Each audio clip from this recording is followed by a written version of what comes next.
Good evening to everyone. It is good to be here with you all. It's good to see everyone that's able to be here for our midweek service.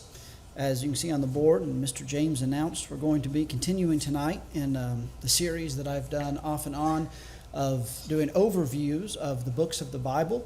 We've worked our way over really the past couple of years now. I think I've done this off and on. We've worked through the books of history in the Old Testament, and we've worked through the books of poetry as well. And now we come to a new section, really the third and final section of the Old Testament, and that is the section of the books of prophecy. And so I'm not going to do a full overview of just the books of prophecy as in general, but just a little bit of basic information. The first 5 of these books are often called the major prophets. And that's not because they are more important. It's not because that their message is better than the other prophets, but it primarily has to do with length. When we look at books like Isaiah and Jeremiah and Ezekiel, they are very long works. So they're very long books. And then when we get to the final 12 books of prophecy, they're called the minor prophets because they are typically shorter. In fact, there are a few of them that are only one or a couple of chapters. And so you have within the books of prophecy, you have the major prophets and you have the minor prophets.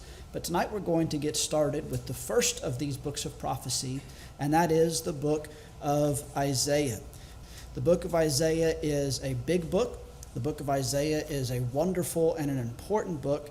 But as with all of these studies that we've done so far, this is going to be an overview. We're going to be talking about some of the basics, some of the background, and kind of an overview, outline view of the book that I hope provides a foundation should you wish to go and do further reading and study.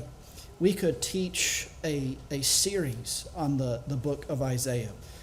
Several years ago, in fact, I think this was even before we moved here, I had a weekend meeting that was just about messianic prophecies in the book of Isaiah. So all it looked at was the prophecies that concerned Christ and nothing else. You could we could spend the whole year probably studying Isaiah if we really wanted to. It's a big book with lots of interesting information, but we're just going to overview it tonight.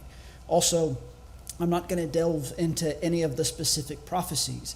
Now, one thing to remind us about as we begin this section of the Old Testament, just because they're called prophets doesn't mean that all they have are futuristic predictions. In fact, the vast majority of what you read about in the prophets are not predictions of the future, but they are actually calling the people to come back to the law of God. They are preaching, they are teaching, they are rebuking error, they are exhorting obedience. That's the vast majority of what the books of prophecy are. But within each of the books of prophecy, there typically are some predictions of the future. Now, some of the prophets had predictions, and this is true of Isaiah, had predictions that were for the people of that time. They were very near in coming. There were prophecies that would be fulfilled within months or years of the time that the prophet made those predictions. And then there were some predictions that were also given that were much further out. The prophecy is clearly about Jesus and about the coming of the church. Those were still centuries away when men like Isaiah or Jeremiah made such prophecies. And then there are some prophecies that it seems are still yet to be fulfilled, prophecies that look perhaps to the final judgment. But those prophecies are very difficult sometimes. And figuring out if a prophet is talking about his time or something in the near future or distant future, it takes some wrestling and it takes some work to really work through the book and through these books together.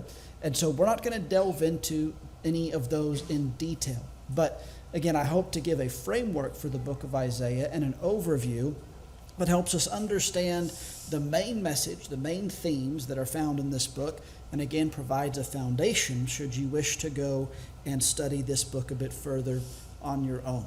So to start this book, and we'll probably go through the books of prophecy a little bit differently. We won't have all the same background information, but one thing to do with the book of prophets is to consider the prophet themselves, to think about who it is. Some of the prophets, we have quite a bit of background about them. Some of the prophets, we have very little background about them. But Isaiah is one that we actually know a fair amount of background information. We are told both in his prophecy and in the chapters in 2 Kings that cover some of Isaiah's work. but he was the son of a man named Amoz. Now, some of the prophets, we don't even know who their father is, but we are told Isaiah's. And there is a theory, there is an idea that perhaps Amoz was a brother of King Amaziah. And this is very possible. If that's true, then that would mean that Isaiah was actually of royal lineage. That would mean that the king would have been his uncle or a near relative. And many have thought this to be the case. It would explain why Isaiah has such ready access to the kings if he was a part of the royal court by his own family. Of course, there were other prophets that had audiences with kings that were not a part of the royal family, but it's possible that Isaiah was. But whether he was or not doesn't change his message, but it is an interesting possibility. We know that Isaiah was married and that he had 2 sons. And Isaiah, whose name has an interesting meaning that speaks of the salvation of God, his 2 sons also had very symbolic names. You can read about those in chapter 3 or chapter 7 and chapter 8. And again, his sons actually play a role in some of the prophecies that he uttered. Also, he had a fairly lengthy career, you might call it, as a prophet. He prophesied at least during the reigns of 4 kings. We're told that he was called during the final year of King Uzziah, and he reigns, or he works through the reign of Jotham, and then Ahaz, and then Hezekiah. So there's at least 4 kings that he's involved with, and probably he's actually, his life probably extends into the life of a 5th king, and that would be Hezekiah's son Manasseh. Now, the last we hear about Isaiah or from Isaiah is during the reign of Hezekiah. And so often people put Isaiah's prophetic career from Uzziah to Hezekiah. But there's a Jewish tradition that he may have actually been martyred by Manasseh. Now we know that Manasseh was a very wicked king in the early part of his life. He repented later in life, but he was a very, very evil man, a very wicked man, completely different than his father Hezekiah.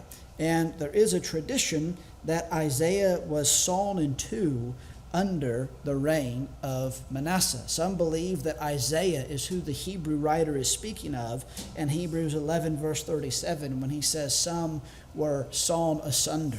There's an ancient tradition that was Isaiah's fate. Now, we don't know that for certain, but it seems unlikely that unless he died of old age, that he died during Hezekiah's reign, so he very likely at least lived into the reign of a 5th king.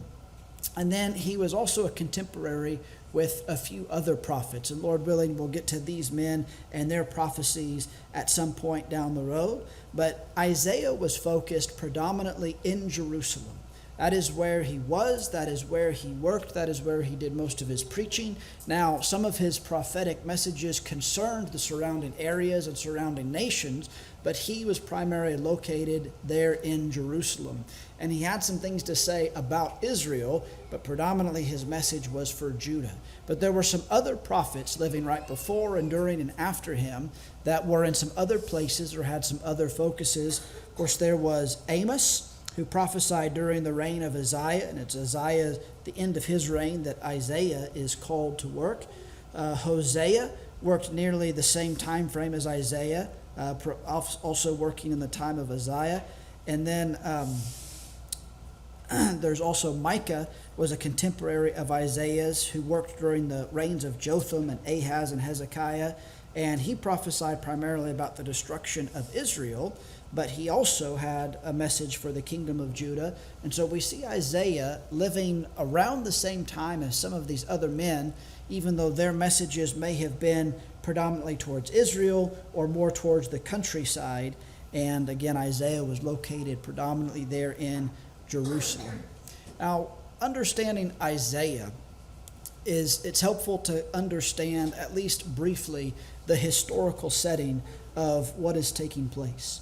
When Isaiah's ministry begins during the last year of Uzziah, Judah had enjoyed some of the most prosperous years that the kingdom had ever had, at least since the time that the kingdoms had been divided.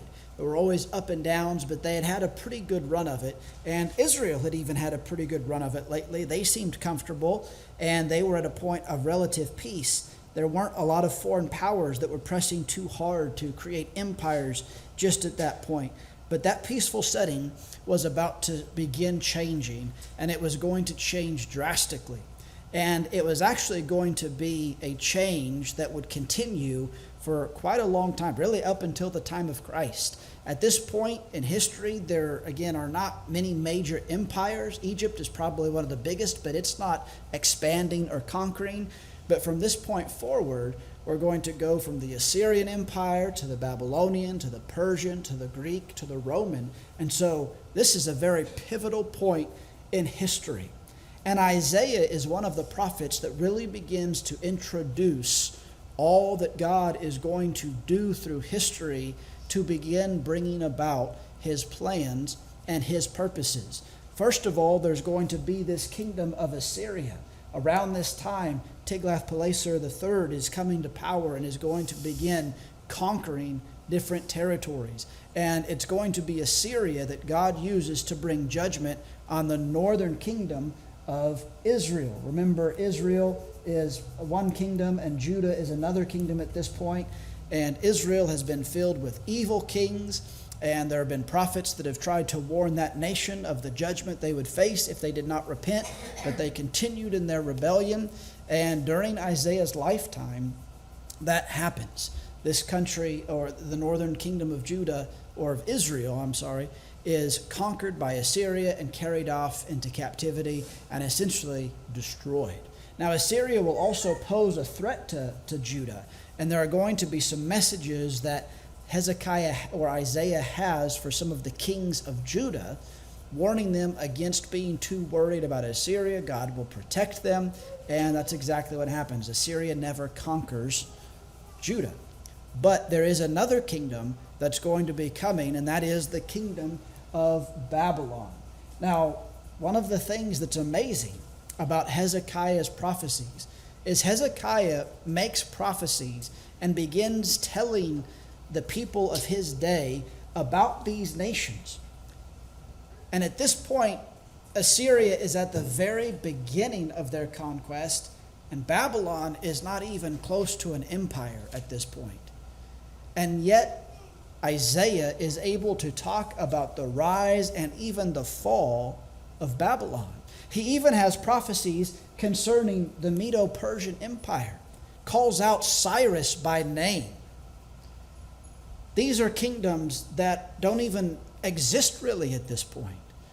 And Isaiah, by the power of God working in him, is able to begin to predict future events that could not be just estimated guesses that no one could possibly imagine, but God is revealing aspects or portions of the future that are going to play out through the prophecies of Isaiah.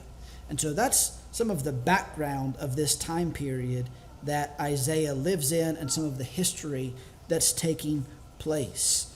Now, so we talk about the book of Isaiah itself and kind of an overview. Perhaps the simplest way to think about Isaiah is it is a book of two main themes. It is a book of judgment, but also a book of hope. As you read through the book of Isaiah, there are several pronouncements of judgment. There are several warnings. There are different passages of woes that are pronounced upon either Judah or Israel or the foreign nations.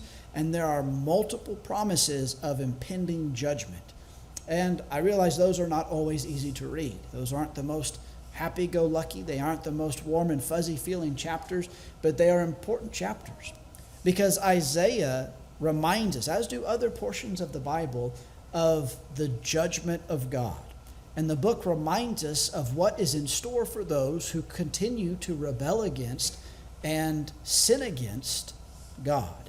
But that's not all the book is. Sprinkled throughout the book and these judgment passages, and especially at the end of the book, there are also many promises of hope.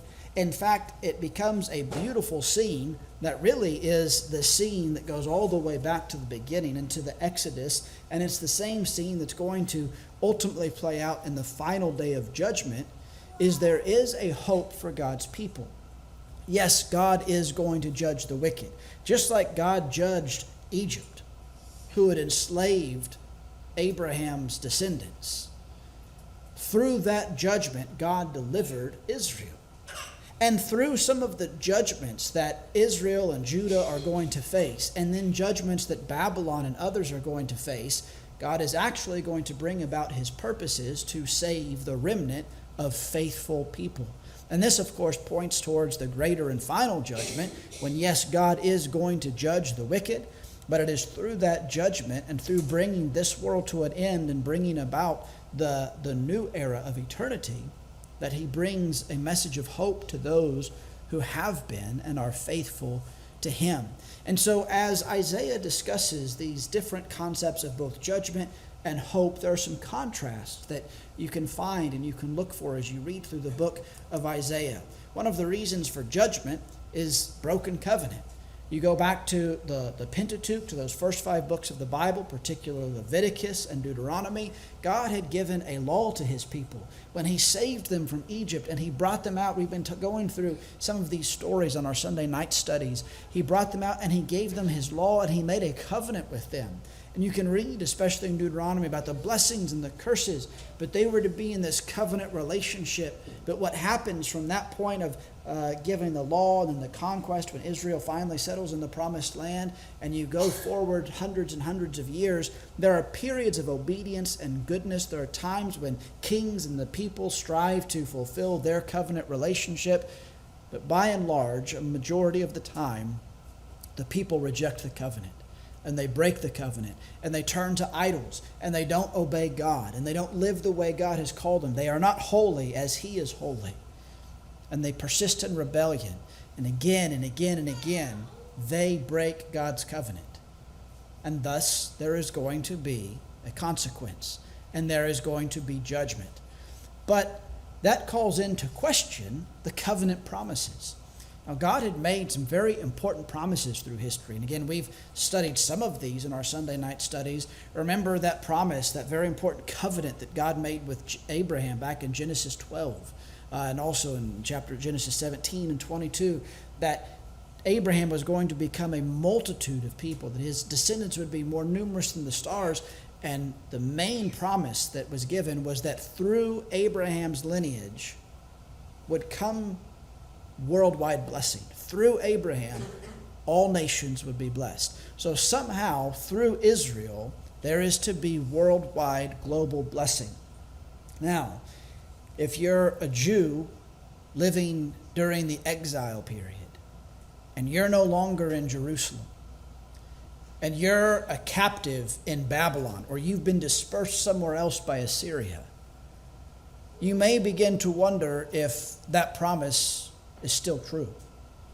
How in the world can Israel become a blessing to all nations when other nations are conquering and destroying and enslaving Israel? And that's why there's messages of hope. Even though God is going to bring about judgment, it's important for the people to understand that it's God who's bringing about judgment. Israel wasn't conquered by Assyria because Assyria's gods were greater than Israel's God. And Judah wasn't going to be captured by Babylon because the Babylonian gods were greater than Judah's God. God is in control of all of those things, and their bad circumstances are a punishment of God's choosing. But because God is in control, then God is able to mete out that judgment that is right and just. But he is also going to work to make sure that he keeps his promises and he keeps his covenant promises that he has made, including worldwide blessing through Abraham's descendants. Also, there is the promise that he made to David, a promise that from David would come one who would set up an eternal kingdom, an everlasting kingdom. Again, if you're a slave or if you're an exile, and the king's been captured, and he's been put in prison, you may wonder how in the world that's going to come about. Or even if you're one of the returnees that have come back from exile, and you're happy about that, but there's no son of David sitting on the throne, and Persia, for all their grace of letting you come home, is still your overlord, you may begin wondering if that's true. Or then when the Greeks are in charge and then the Romans are in charge, you may be wondering if God's promises are true. And part of Isaiah's prophecy is laying out events and pointing forward to how God is going to keep his covenant promises. And so justice and hope are worked out in these ideas. One of the things that you'll see throughout Isaiah is Jerusalem, and I've put Old Jerusalem there, but Jerusalem is the focus of many of Isaiah's prophecies as far as judgment, because the city had not been what it ought to be. The people were not what they ought to be. Again, there were times of goodness and righteousness, but there were more times of evil and rebellion. But Isaiah begins talking about something called the New Jerusalem. He begins picturing Jerusalem rebuilt. He begins picturing Zion renewed in a glorious and a wonderful way. And some of these prophecies are where things get difficult, because it's hard to tell sometimes when Isaiah is speaking simply of Jerusalem when the exiles return from captivity, and when he is talking about perhaps something even further. There are many passages that Isaiah talks about the glory and splendor of this New Jerusalem, but when you look at Israel's history, they've never attained to that. And so it seems that he wasn't speaking perhaps about a physical return to glory and power and dominion. And so what's very likely is, as he begins speaking of this New Jerusalem, that what Isaiah is beginning to picture is the Messianic era. And he's beginning to paint pictures and portraits of the church and the kingdom of Christ that begins to spread. And then there may even be allusions beyond where we've begun the Messianic era to the final era and the full consummation of the kingdom. But these two ideas are kind of both brought about in Isaiah's prophecies. And along with this, you find the judgment language because of rebellion, but again, that hope of redemption. And so these are some of the main themes you can look for when you go throughout the book of Isaiah. Now, as we try and outline the book, Isaiah is not, at least to me, a very simple book to outline. And if you look at different commentaries or overviews, you'll probably find several different ways that people outline the book of Isaiah. But I'm just going to present two tonight that I think are very interesting and very helpful. One is from a book, and I'll share a little bit about this book perhaps after the sermon, but it's called How to Read and Understand the Biblical Prophets. And this man he has this book about how to read the books of prophecy, but he uses Isaiah as his primary case study throughout the book. And he paints a picture of Isaiah, and he provides an outline of the book that's very interesting, and part of his book where he makes the point of how the prophets worked. And one of the things that the prophets did, and this is why it's confusing to us to read them sometimes, is they used repetition. Now, in modern Western society, when we open a book that's, say, 100 pages long, we expect to begin on page 1, and we're going to progress in a linear fashion all the way to page 100. And every page is going to take another step along that journey. That's how we read, that's how we tell stories, that's how we write stories. That's not how the ancients did things, and that's not how the Hebrews used to do things, especially in poetic and prophetic books. What they often used was repetition. And so you might say go from page 1 through 15, and then on page 16 you're actually back to the beginning, but you're repeating it from a different vantage point. And then you get to page 31 and you go back actually to the same thing but from another vantage point. And it becomes this poetic way of looking at the same event through multiple angles. And that reinforces the ideas that are being presented and also provides kind of this beautiful full picture of what's being talked about. And in Isaiah, that is what's happening frequently. That's why you'll read things at the very end of the book that sound very similar to things at the very beginning of the book. And that happens in more books than just Isaiah, but that's helpful to remember when you're reading one of the books of prophecy. But this outline that was provided by Mr. Gentry, he framed the book of Isaiah into 7 conversations or discussion. In fact, this is a direct quote. He says, "We can divide the book of Isaiah into 7 distinct conversations or discourses. In each one, Isaiah is dealing with the topic of how we get from a corrupt Jerusalem in the first creation, a Jerusalem characterized by covenant disloyalty due to idolatry and lack of social justice, to a renewed, restored, transformed Zion in new creation." And so that's a very interesting and helpful outline to see how Isaiah is really just retelling the same story again and again and again. In fact, uses 7. That's a very symbolic number, probably not by accident, that if this outline is correct, that Isaiah does this to tell the same story from various viewpoints of from the old and the corrupt to the new, renewed creation.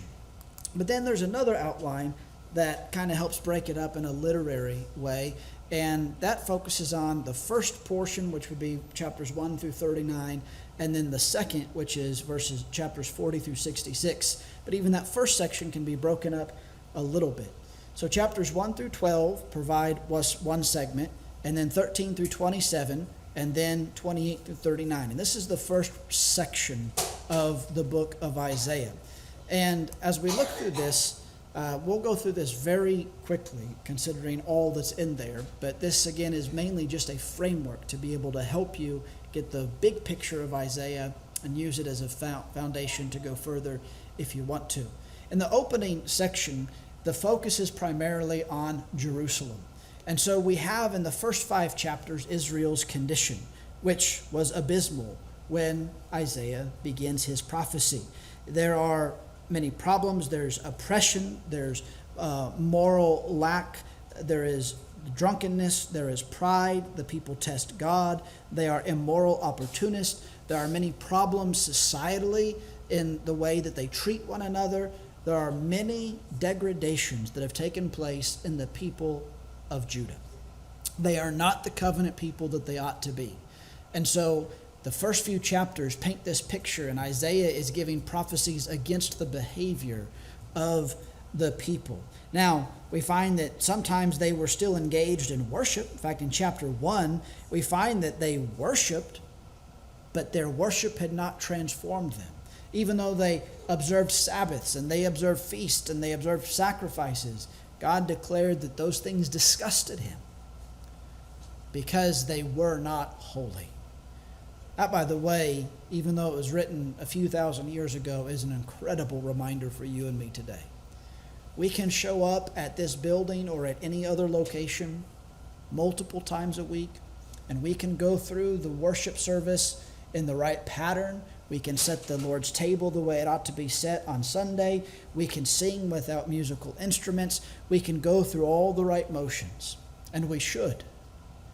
But if we do those things, and we don't live like the Lord's people outside of these walls, and these worship services don't transform us and bring us closer to God and make us more like God, then they're pointless, and they're useless, and they're vain.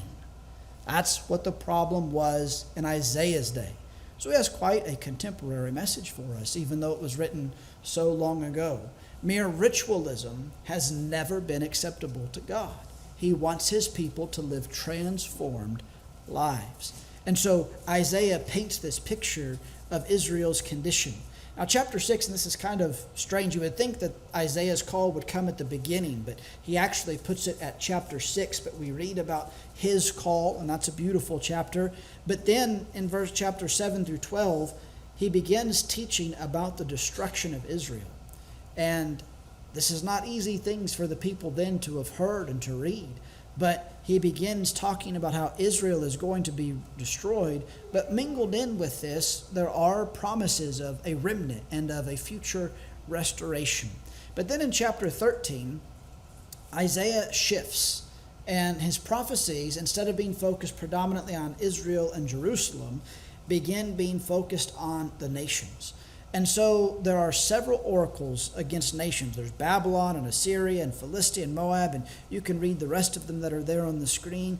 But Isaiah gives all these oracles against these other nations, these empires, some that exist, some that are yet to really be empires, some of the neighbors of Israel. Now Jerusalem gets thrown in here again, and so they are a part of this. So while you might, if you were a Jew, you might begin reading this section of Isaiah and think this is a good part of Isaiah as he talks about all of your neighbors and enemies, but then you realize you're lumped in there with them.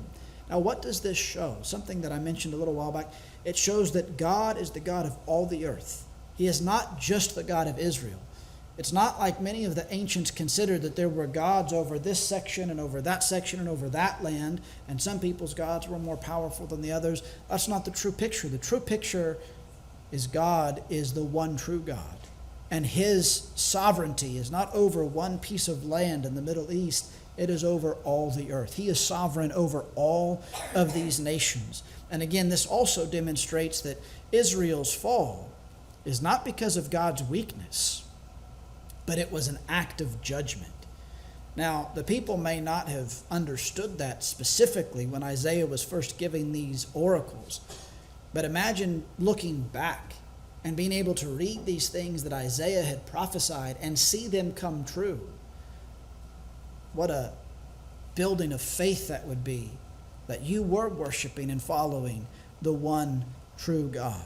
Then chapters 24 through 27, there's a couple of different names this section has been given. One that I like is A Tale of Two Cities, but it's also sometimes called the Little Apocalypse because it reads very similarly to the book of Revelation. But the reason it's also called the Tale of Two Cities is it really paints a picture, and this is true of most of Isaiah up to this point, of basically, remember that Old Jerusalem and New Jerusalem, or the lofty city, the rebellious city that represents human rebellion and human stubbornness and trust in human strength, versus the city of God, the new Zion, the new Jerusalem, which is made up of those who have placed their faith in God, those who trust God, and those who are the servants of God.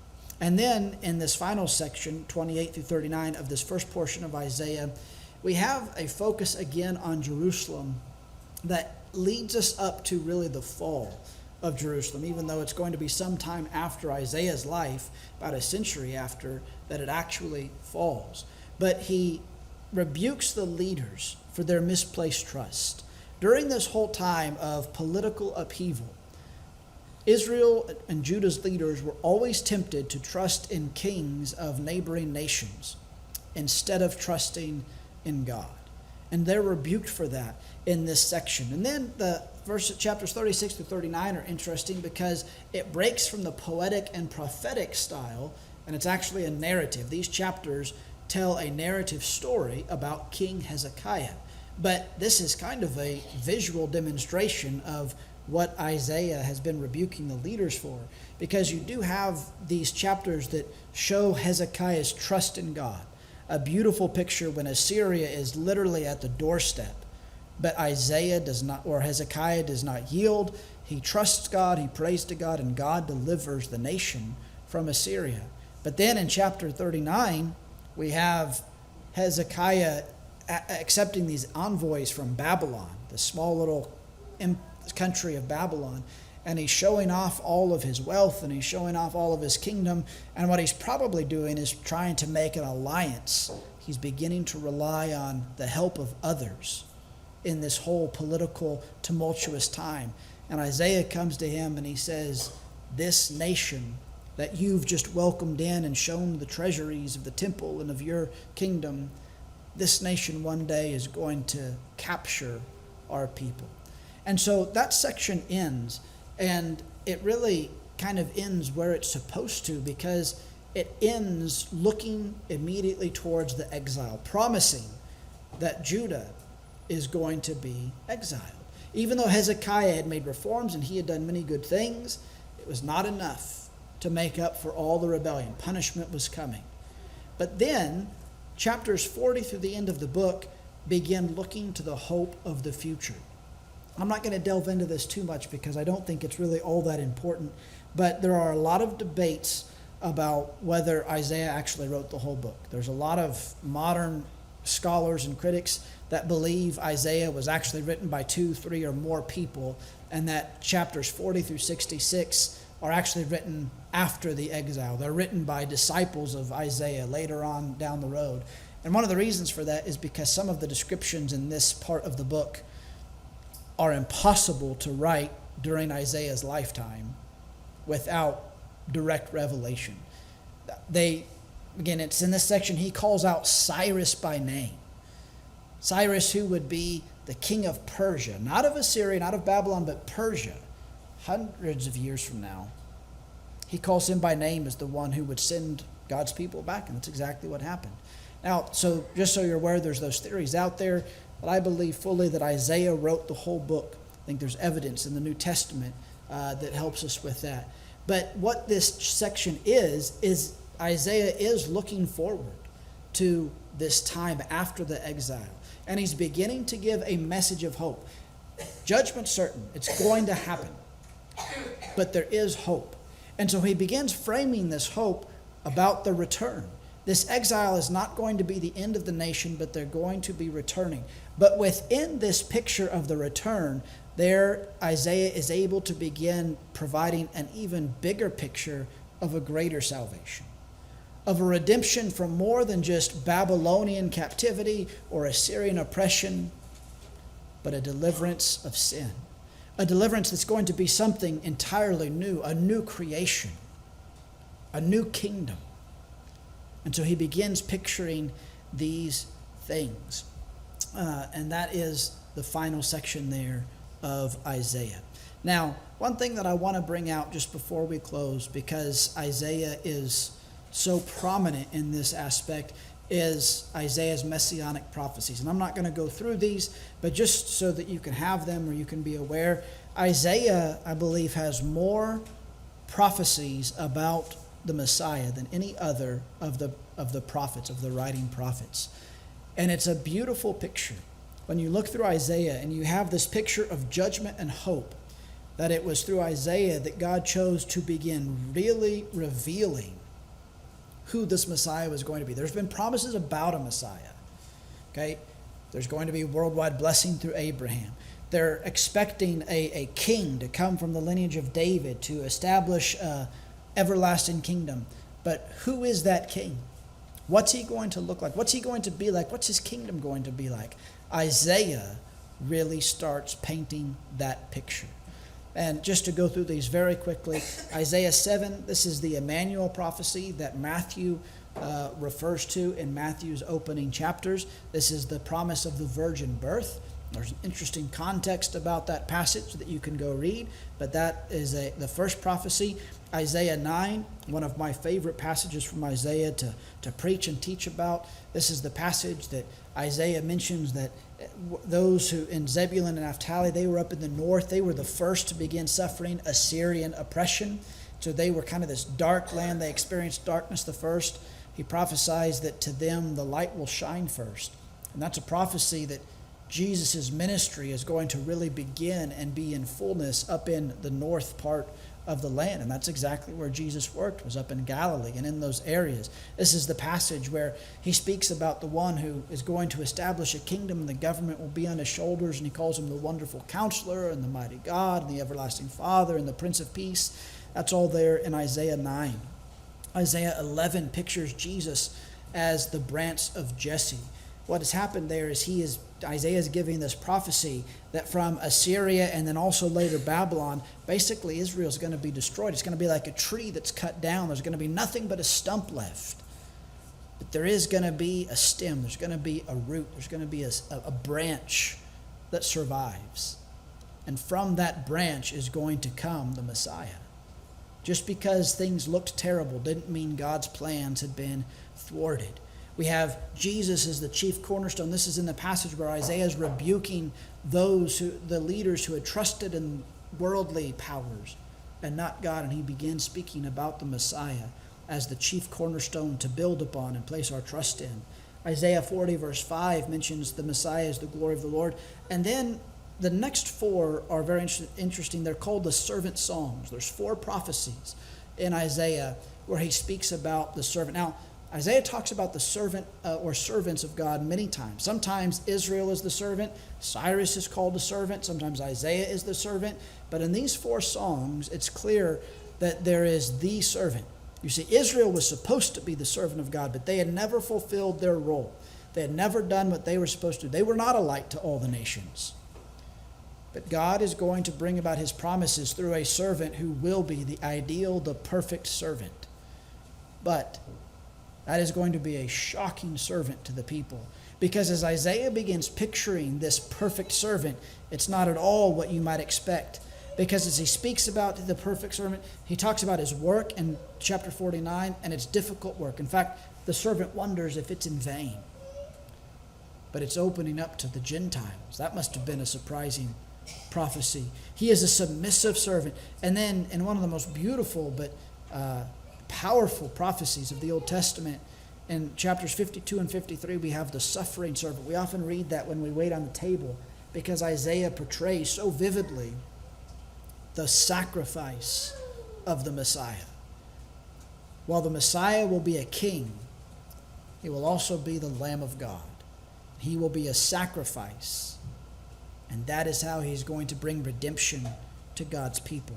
And then a very joy-filled prophecy at the end of the book, Isaiah 61, where he is no longer the servant, but the Messiah is pictured as a proclaimer of good news, as a liberator of those who have been imprisoned and those who are hostage to sin and darkness and all of the problems of this world. And it's a beautiful ending prophecy that points towards the Messiah. So I give those as a quick and brief list.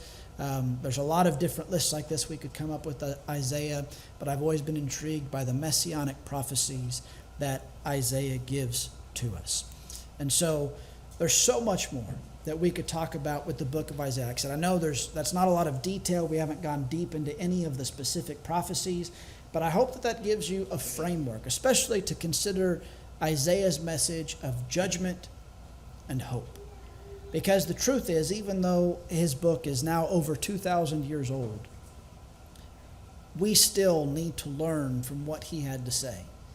Because we have begun the new and final era. We've entered the messianic era where Jesus has established his kingdom, but we're not at the end of that era.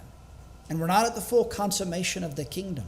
And so you and I are still fighting the good fight. We're still battling the enemy. We're still seeking to be faithful to the King. And we will face either judgment or glory. We can either trust in this world and we can be pulled along by worldliness, and we can trust in the powers of this world and immediate, although temporary, satisfaction and face God's judgment. Or we can place our faith in the Lord. We can be faithful servants to the perfect servant, and we can be faithful servants of the King. And if we will, then we have hope of the new Jerusalem, hope of the perfect Zion, hope of the new creation of heaven when the Lord comes back and reconciles all things. And so Isaiah is a message that still helps us today and encourages us to be faithful servants to the King.